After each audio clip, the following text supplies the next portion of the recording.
Version order despite opposition, na-desisyonan ho yan ng 5 months lang. Ito hong mga magsasaka, maglilimang taon na hong nakikibaka. Pero hanggang ngayon ho, hindi ko pa rin ho nila makamit ang hustisyang nararapat para sa kanila. Si Puerto Cruz po at kasama si Mayor Jing Capil ay connected po sila. Kilala po niya yung nasa Pogo dahil yung pong lupang yon ay kanyang pinalis o pinakontrata sa iba despite na meron ng DARCO decision noong November 15, 2019. Pero may ironic situation po, Yusek, ang nangyari dito sa sitwasyon ni na Mr. Galang. Hindi pwede magpatuloy ang DAR, pero pwede gumawa ng Pogo. Bakit ganun po ang nangyari? Bakit pag magsasaka, ang ganit-ganit ng sistema? Bakit po pag mahirap, lalong pinahihirapan? So, ironic, baliktad talaga, talagang nakaka-frustrate. Wala si Manuelo Galang na bilang farmers doon sa Barangay Santa Cruz sa Porac. Sige po, magpatuloy po.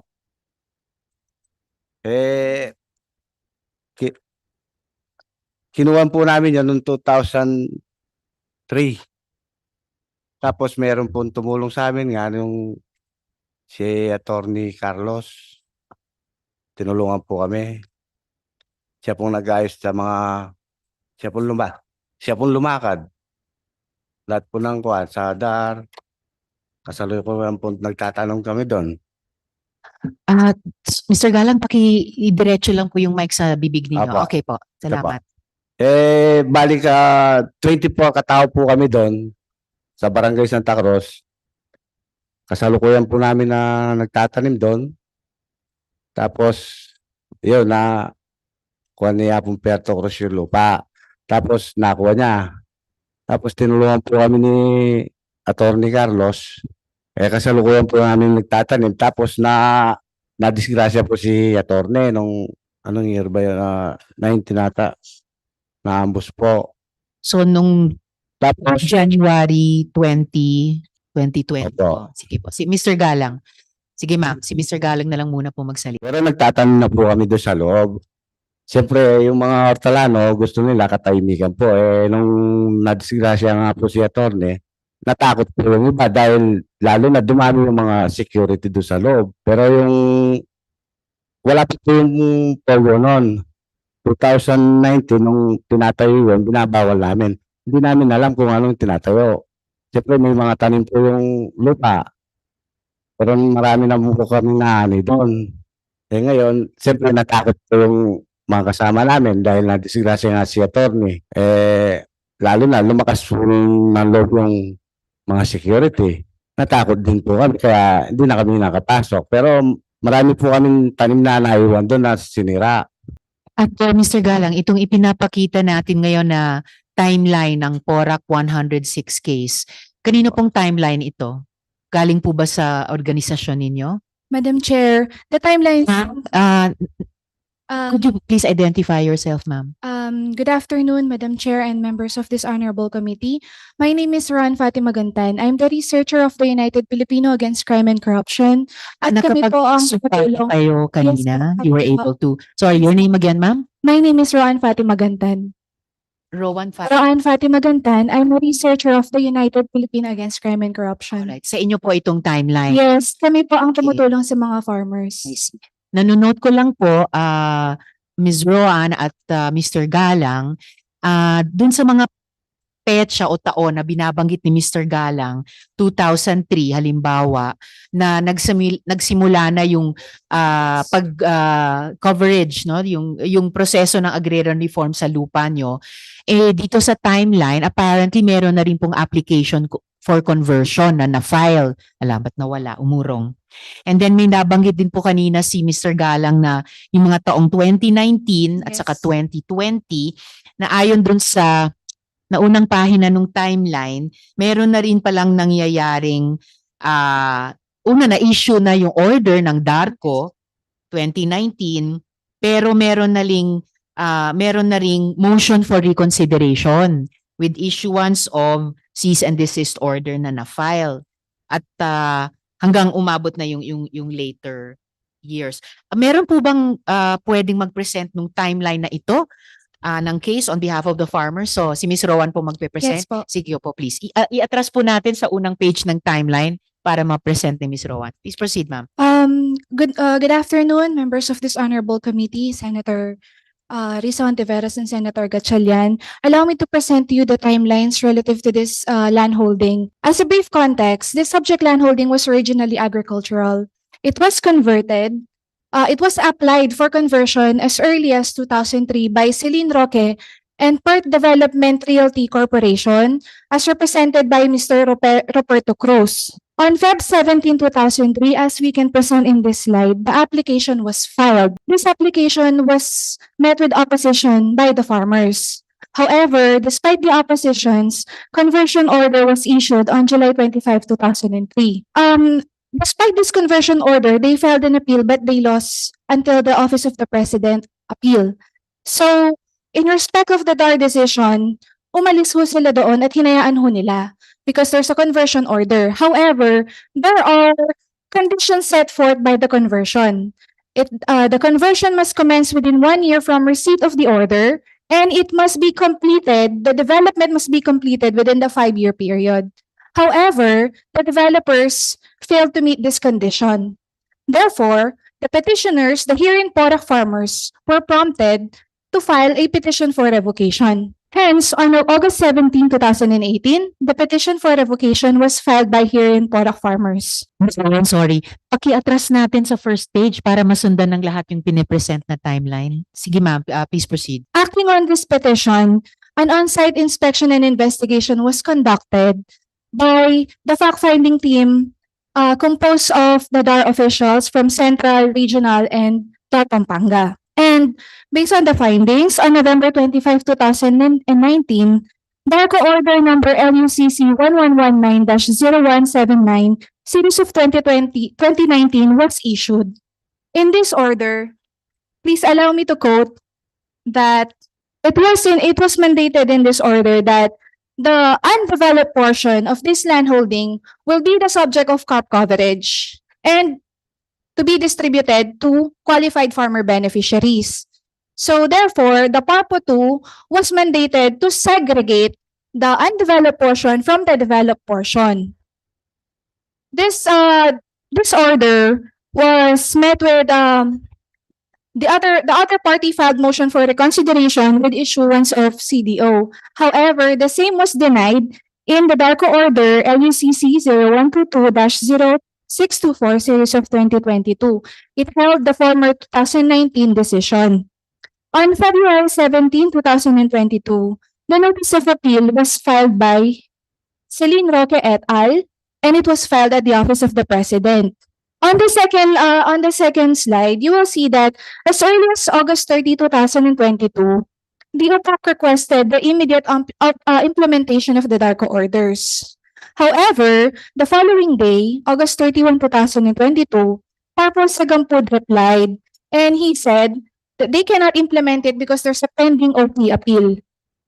Hence, on September 4, the OPAC replied in his letter citing DAR A05 Series of 2014 stating that when there's a notice to appeal filed at the Office of the President, the Office of the Secretary through the Undersecretary for Field Operation Office must issue a directive to proceed. So acting on the request, on September 19, 2022, a directive to proceed was issued by Undersecretary Casel Celeste. 2 days later, September 21, 2022, a notice to proceed was issued by PARPO 2. And on November 2, 2022, timelines and the budget were submitted.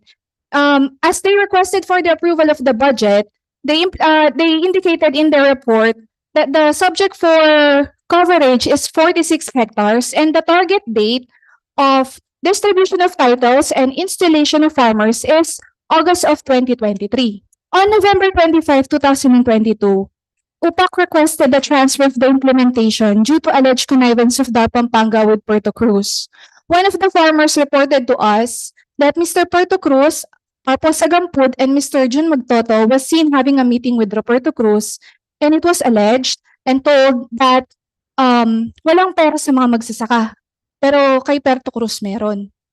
So, dito tayo. On December 6, 2022, our request to transfer the implementation was declined by Yusek Galit. On February 16, 2023, the OPAC requested for the issuance of a cease and desist order because, as reported by the farmers, the developers did not stop developing the land despite the order stating that the conversion order was revoked. On July 1, 2023, we wrote another letter to the Secretary citing the significant delays in the implementation of the 2019 and 2022 order, and we requested the filing of administrative cases against Yusek Galit and filing of administrative cases against Papo Sagampud for not acting towards the implementation of the orders. On July 20, 2023, Yusek Galit replied that the request for notice to proceed with the land acquisition and distribution process cannot be granted.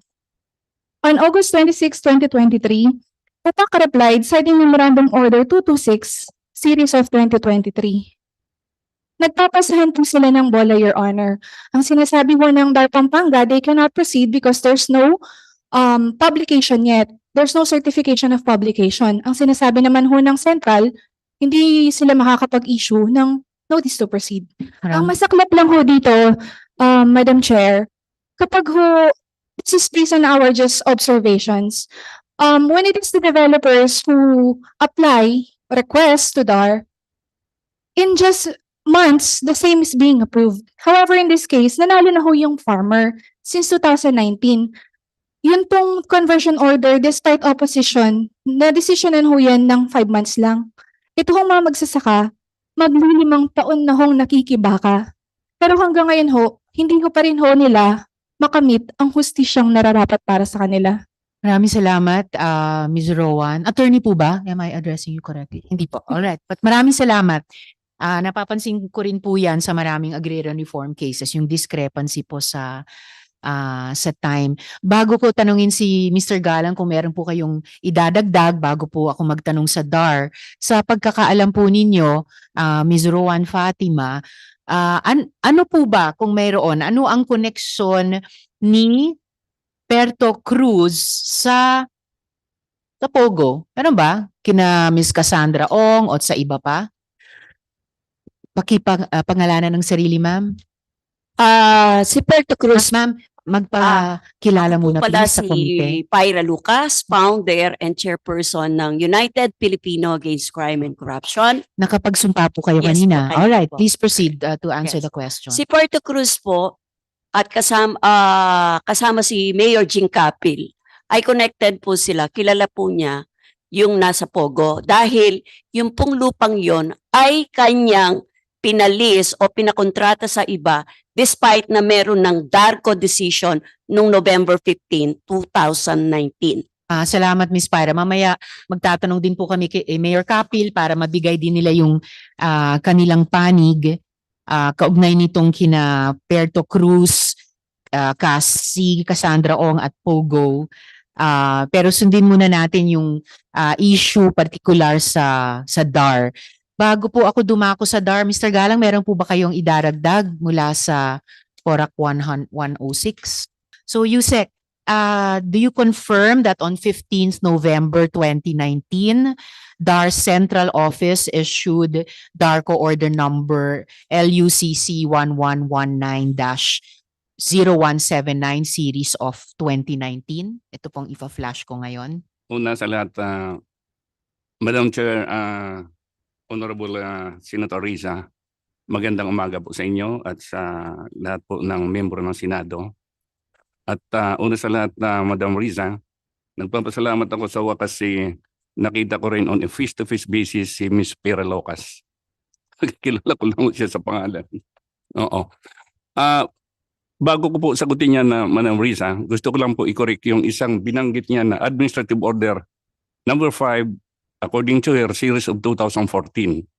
Sa tingin ko po, yung Administrative Order number 5 na yan, hindi yan 2014, kundi Administrative Order number 5 series of 2017. Well noted po. Okay. So, At mapatungkol po paki-confirm doon- na lang po kung Mapatungkol po doon ito sa bang kasagutan DARCO ninyo, order ay Madam Risa. issue.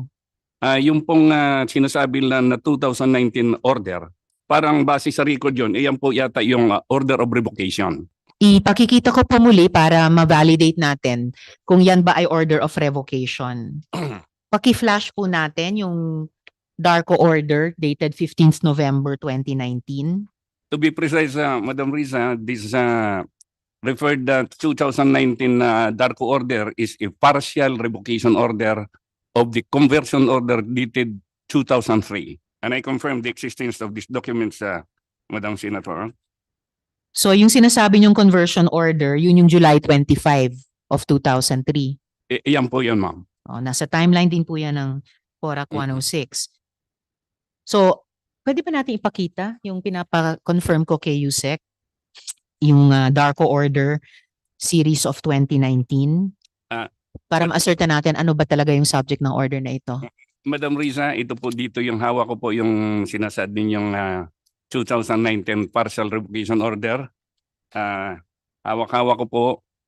Nagsasaad po ito ng partial revocation doon po sa original na 106 hectares na dating subject matter of the approval ng conversion order.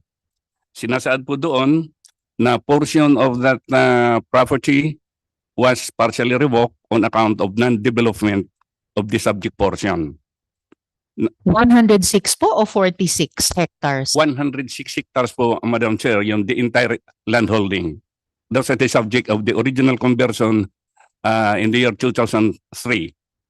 That is 106 hectares point 4001. Nakapaloob doon yung 46 hectares na pinresent po ng PORAC 106. Yung out of that 106 hectares, Madam Chair, 60 hectares more or less was fully developed, necessarily occupied by Royal Golf Course, while the alleged 40 hectares, Madam Chair, remains undeveloped. Alright. Pwede na ba nating i-flash yung, nasaan na ba yun? Yung DARCO order number LUCC 1119-0179 series of 2019. Pardon, Madam Chair. Okay, so kino-confirm nyo po Yusek Galit na in-issue yan ng DAR Central. Confirm po, Madam Chair. On records po yan ng DAR, Madam Chair. So you're confirming that this is the order. At ito dahil kino-confirm nyo po na ito mismo yung order, ito po mismo ang nakalagay. At ang title, kasama sa title, declaring that the remaining undeveloped lands be subject of CARP. Tama po ba? Eksakto po, accurate po yung sinabi niyo, Madam Chair. Tama po. Ngayon po, Yusek Galit, na-reverse po ba yung order na ito? May cease and desist ba from executing the order? Madam Chair, ito pong sinasabi natin na 2019 partial revocation order, Madam Chair, is still pending with the Office of the President on account of the appeal filed, Madam Chair, by the owners of the subject land holdings.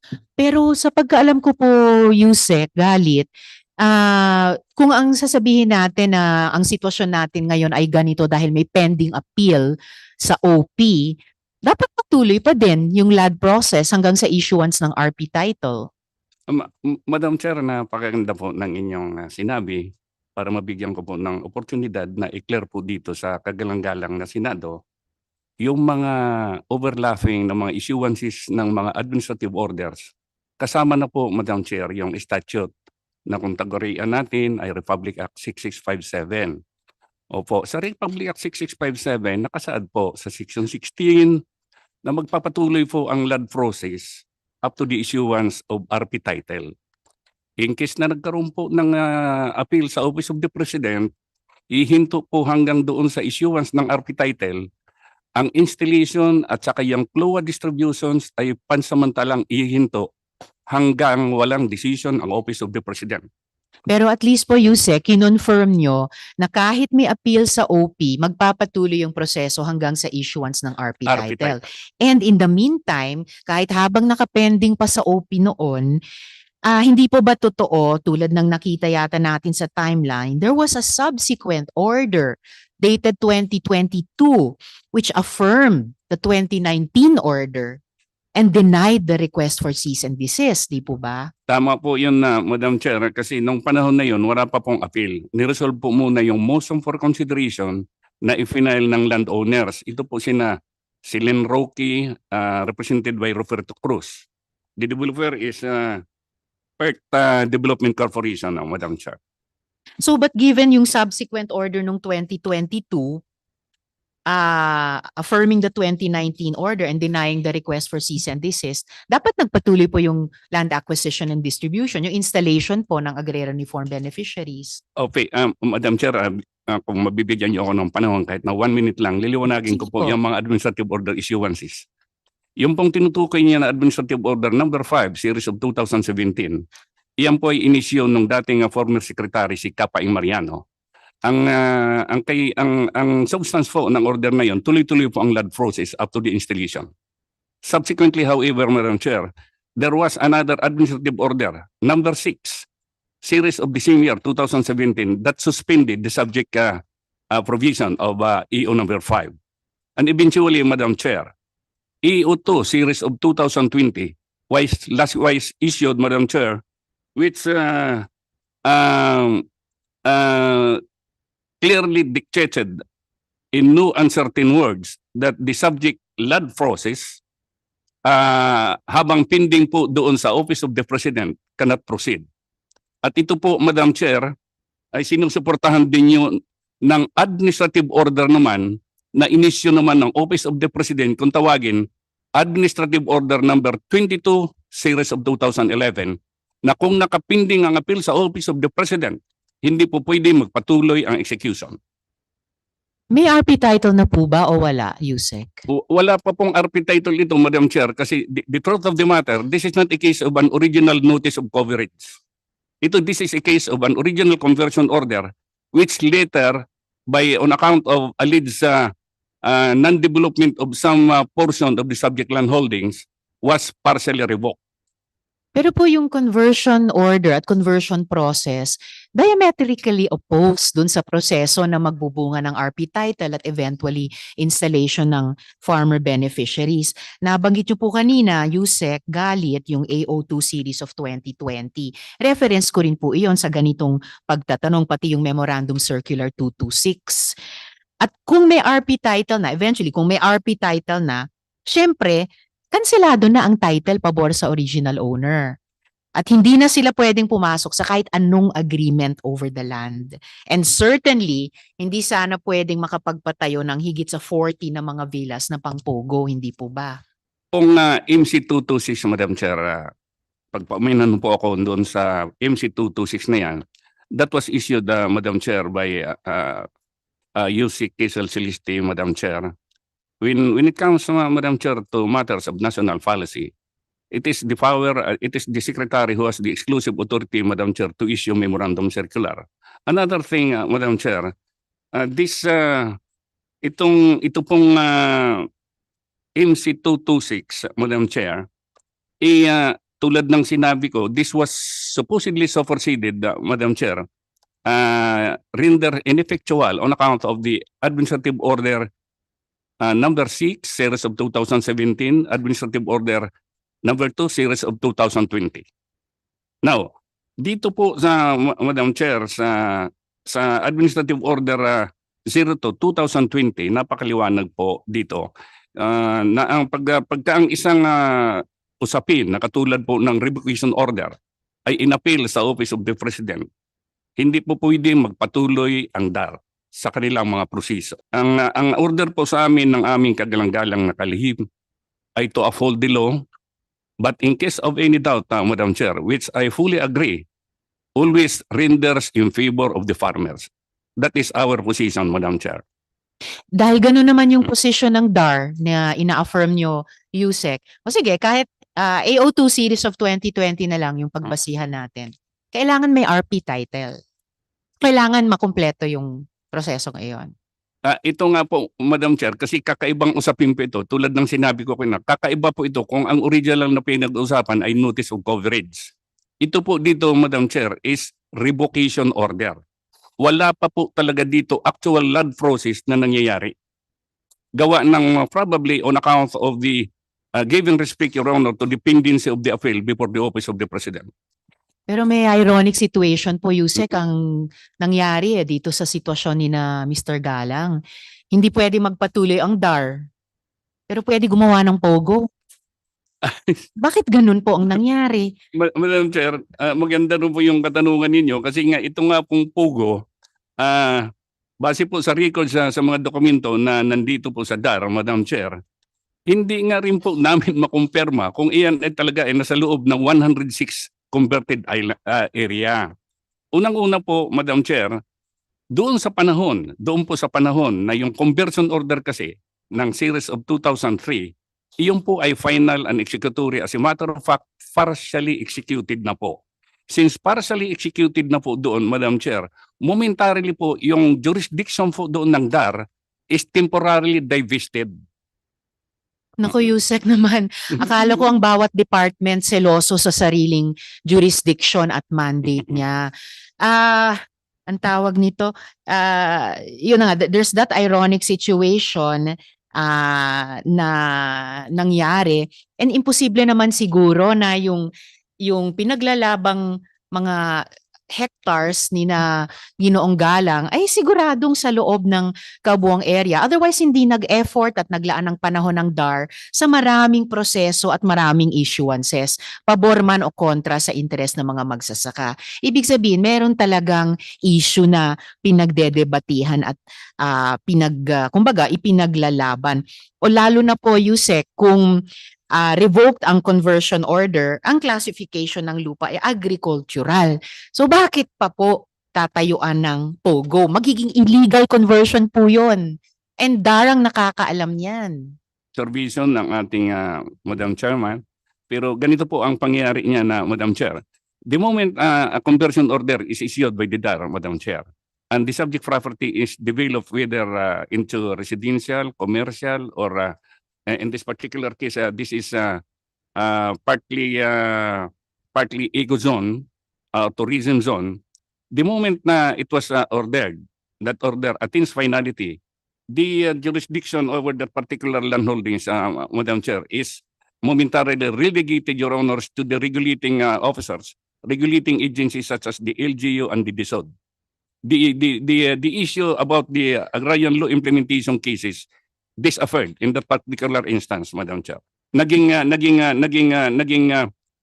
non-agricultural na kasi yung property. Again, Yusek, talagang nagugulat ako kapag yung mga department ay hindi nagko-compete sa isa't isa para ibida yung constituent na ipinaglalaban nila. At kung masyadong mabilis i-cede, no? Whether sa LGU or kahit sa DSUD or sa ibang departments. Masanay po ako na yung executive, yung bawat department o attached agency ay ipaglalaban talaga yung kanila. And I'm sorry to say, pero sa totoo lang, this is consistent with the pattern that I'm seeing from DAR. Gaya po ng nabanggit ni Miss Rowan kanina na bakit pag magsasaka, ang ganit-ganit ng sistema. Bakit po pag mahirap, lalong pinahihirapan? So, ironic, baliktad talagang nakaka-frustrate. Kaya po, umihingi ng tulong ang mga magsasaka sa DAR kasi kayo dapat ang champion nila sa cabinet. Hayaan nyo na yung ibang stakeholders, meron naman silang sari-sariling champion sa cabinet as proper sa gobyerno natin. And then sa level nila sa cabinet, edi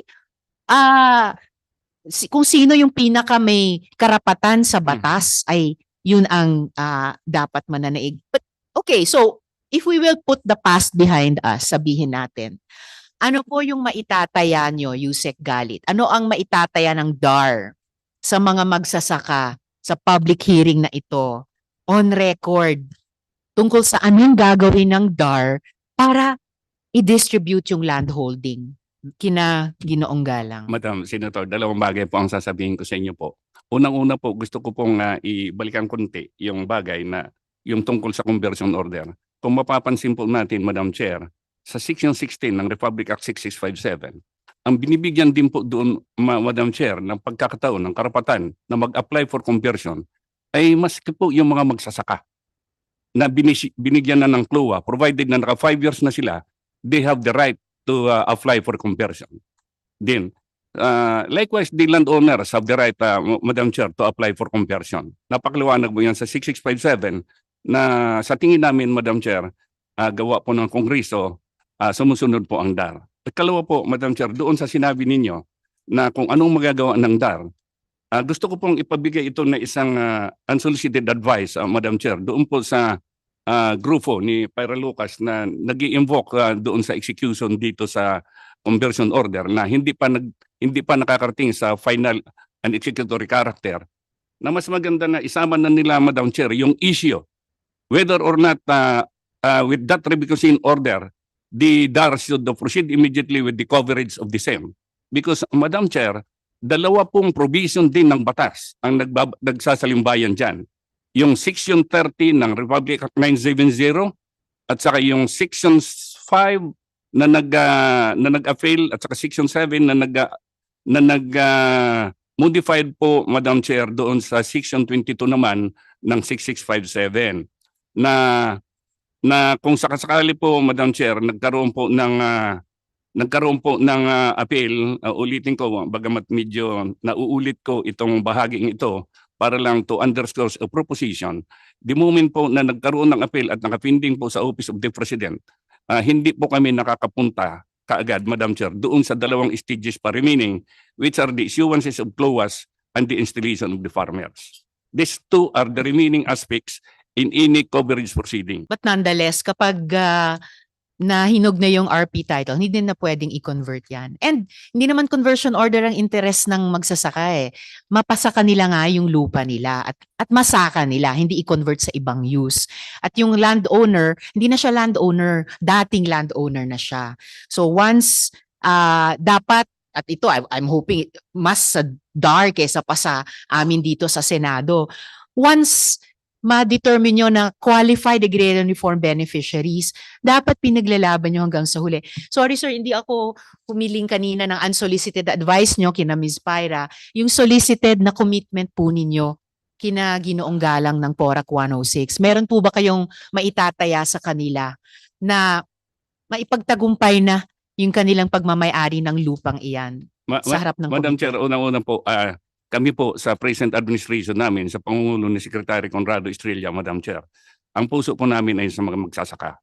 Katunayan, Madam Chair, napakarami na namin decision, foremost of which, Madam Chair, yung decision namin sa Barangay Tinang, na kung saan 35 years in the making ng adjudication, hindi na tapos, tinapos namin sa loob lamang, Madam Chair, ng 3 buwan.